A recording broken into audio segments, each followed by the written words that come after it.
Le Seigneur soit avec vous. Évangile de Jésus-Christ selon saint Jean. Gloire à toi, Seigneur.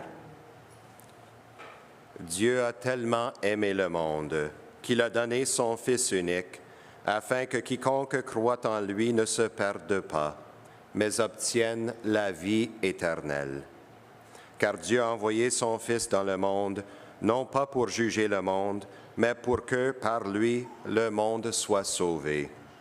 Celui qui croit en lui échappe au jugement. Celui qui ne croit pas est déjà jugé, du fait qu'il n'a pas cru au nom du Fils unique de Dieu. Acclamons la parole de Dieu.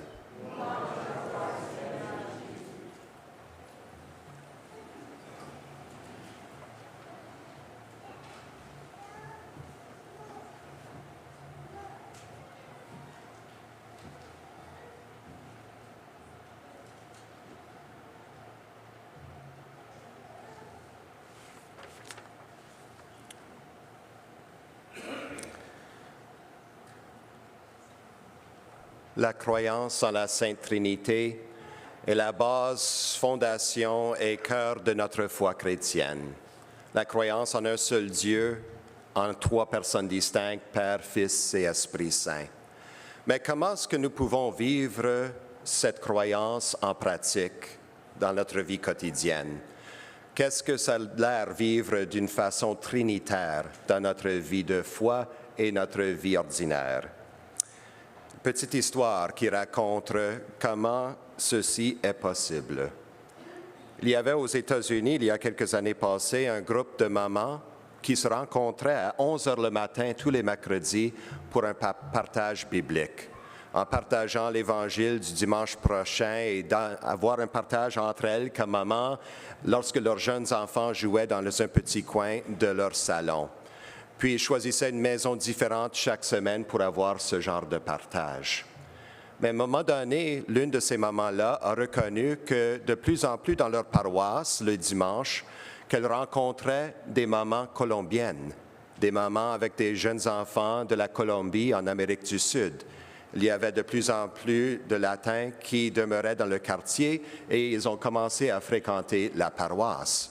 Alors, ils ont pris la décision, les jeunes mamans, d'inviter ces mamans colombiennes de les rejoindre dans leur groupe d'études bibliques et de partage de foi. Mais il y avait un défi. 11 heures le matin, les mercredis, ne fonctionnait pas pour les mamans colombiennes parce qu'elles travaillaient dans les hôtels et les restaurants du quartier et de la ville. Alors, les mamans américaines ont demandé, « à quelle heure aimeriez-vous se rencontrer pour ce genre de partage? » 11 heures le soir irait bien pour nous. 11 heures le soir. Oui, on a terminé le travail vers 7-8 heures le soir. Ça nous donne du temps de ranger les affaires à la maison et de prendre soin de nos enfants. On pourrait se rencontrer à 11 heures le soir, mercredi. Ce serait parfait pour nous. Alors, ils ont fait les déplacements, mais il y avait un autre défi.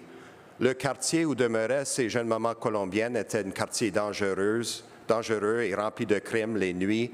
Alors, c'était trop dangereux pour aller à la rencontre et d'avoir ce partage biblique chez les maisons des mamans colombiennes.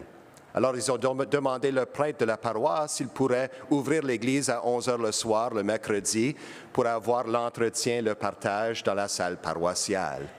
C'était hors du zone de confort de tout le monde. Pour la paroisse, le prêtre et les mamans vraiment se sont déplacées pour avoir cette expérience de partage de la foi. Et elles ont vécu quelque chose d'incroyable ensemble. Elles se sont senties vraiment accueillies.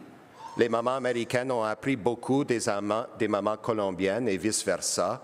Il y avait un échange qu'elles se sentaient qu'elles étaient capables de marcher dans les souliers de quelqu'un d'autre. Et c'était à cause qu'il y avait la base de la foi chrétienne qu'elles se sont ressenties vraiment fortifiées dans leur foi et qu'elles ont grandi aussi dans la communauté chrétienne de leur paroisse. C'était une expérience vraiment de la Trinité. Parce que lorsqu'on rencontre une personne de la Trinité, les deux autres sont sur la scène aussi. C'est ça l'enseignement. Et c'est presque comme le Père est capable de marcher dans le soulier du Fils et de l'Esprit Saint et vice-versa avec les autres personnes de la Trinité. Alors, chaque fois que nous sommes capables de créer communauté, de rencontrer quelqu'un de différent et avec la base de notre foi chrétienne, se parler, prier ensemble et partager, on va grandir et on aura une expérience de la Trinité d'une façon très concrète. Rappelons-nous que nous croyons en un seul Dieu. La Trinité est une. Nous ne confessons pas trois dieux, mais un seul Dieu en trois personnes. Les trois personnes divines ne se partagent pas l'unique divinité, mais chacune d'elles est Dieu tout entier. Alors, ce n'est pas comme la Trinité est comme un service d'essence et de service que là, du réservoir, l'essence va de se distribuer dans des pompes différentes au service d'essence. Non, chaque pompe a sa propre essence là. Alors, Dieu le Père est Dieu, Dieu le Fils est Dieu et Dieu l'Esprit Saint est Dieu tout entier. Mais les personnes divines sont réellement distinctes entre elles. Ce n'est pas juste un mélange de trois personnes. Alors, les trois personnes sont distinctes, mais ils sont un. Dieu est unique, mais non pas solitaire. Ça, c'est une belle phrase de notre catéchisme de l'Église catholique. Dieu est unique, mais non pas solitaire.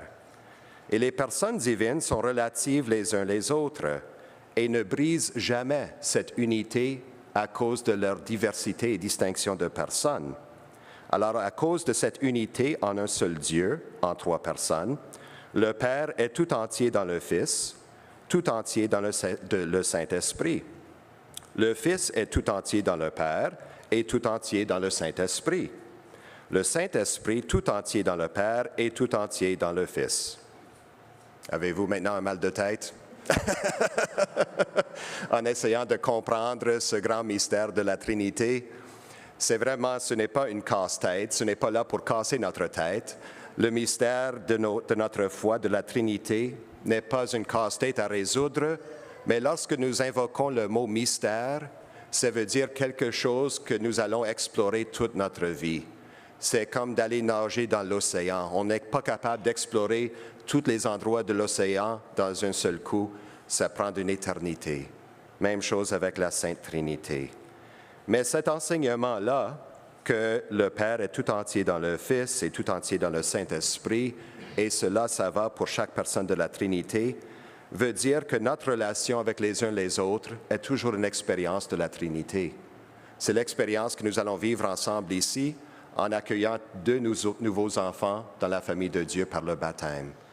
Elles seront entrées et insérées dans le corps du Christ, notre communauté. Et nous serons toujours liés à Élodie et Ivy pour le restant de leur vie, parce qu'elles sont maintenant membres de notre communauté chrétienne, membres de notre famille de Dieu. Alors, ce n'est pas juste les parents et les parrains qui ont une responsabilité, c'est tout le monde ici à la paroisse Saint-Jérôme qui ont une responsabilité, tout le monde dans l'Église, pour accueillir et aider la croissance de la foi de ces jeunes enfants et de nous tous et toutes. C'est pas souvent qu'on parle de la discrimination ou des sujets comme le racisme ou des préjugements dans notre foi catholique. Je pense que la raison pour cela, c'est parce que tout cela, l'égalité, l'accueil des personnes de différentes cultures, langues et peuples, découle toujours de notre croyance dans la Sainte Trinité. Et c'est fortifié aussi avec notre culture canadienne-française. Je ne sais pas si vous êtes au courant de l'histoire de Jackie Robinson, le premier joueur au baseball afro-américain d'être accepté dans la Ligue majeure.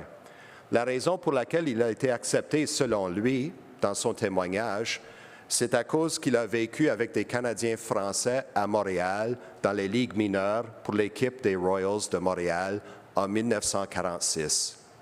Il est arrivé à Montréal, dans ce quartier de la Gaspé, qui était très, très francophone, très, très catholique, puis il attendait des luttes comme il a vécu aux États-Unis, au sud des États. La discrimination, le racisme, la difficulté de s'insérer dans la communauté. Mais il a dit que les Canadiens français, Montréal l'a tellement accueilli, tellement chaleureusement, que cela l'a propulsé pour avoir le courage et persévérance d'entrer dans les ligues majeures.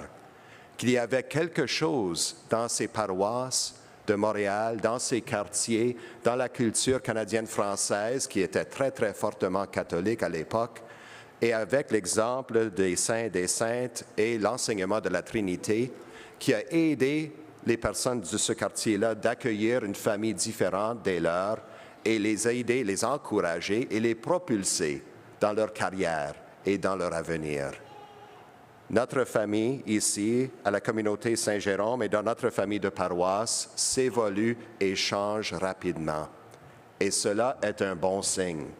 Si on ne se change pas, si on ne s'évolue pas, c'est-à-dire que nous ne sommes pas vivants. Être en vie, c'est-à-dire de toujours s'évoluer, c'est toujours progresser avec le Christ devant nous. Alors c'est à nous d'accueillir cette croissance, les défis que cela implique, mais aussi les grands dons qui peuvent être partagés les uns avec les autres. Comme ce petit groupe de mamans américaines et mamans colombiennes ont grandi dans leur foi, ont accueilli des nouvelles pistes de repères et de témoignages de vie, de foi et de vie quotidienne, c'est possible pour nous aussi. La Trinité est le but de tout cet enseignement qui découle des Écritures saintes.